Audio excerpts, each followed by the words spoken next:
Dans cet exercice, on va voir comment modéliser un supportage aussi sur de la tuyauterie et en utilisant au préalable le mode de réalisation d'une tuyauterie en nappe à partir d'un gabarit. Alors ici j'ai un gabarit, enfin je appelle ça un gabarit, c'est en réalité une nappe aller-retour en eau froide à côté d'une nappe aller-retour en eau chaude. Il s'agit d'un montage en acier soudé et les sections en jeu sont des DN100. Voilà. Alors à partir de là, je vais déjà commencer par modéliser, peut-être depuis une vue en plan, le réseau en nappe en utilisant la fonction tuyau parallèle.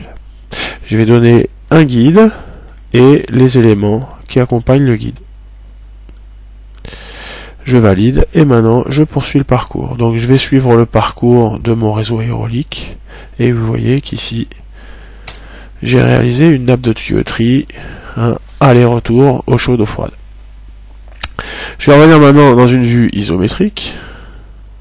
Alors ces tuyaux sont distants de 250 mm à l'axe.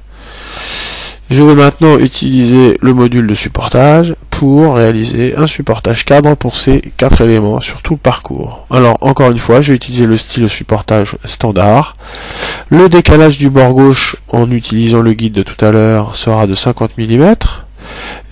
J'ai une distance de 250 mm entre chaque tuyau, donc je vais faire une distance de 250 plus un diamètre plus 50 mm.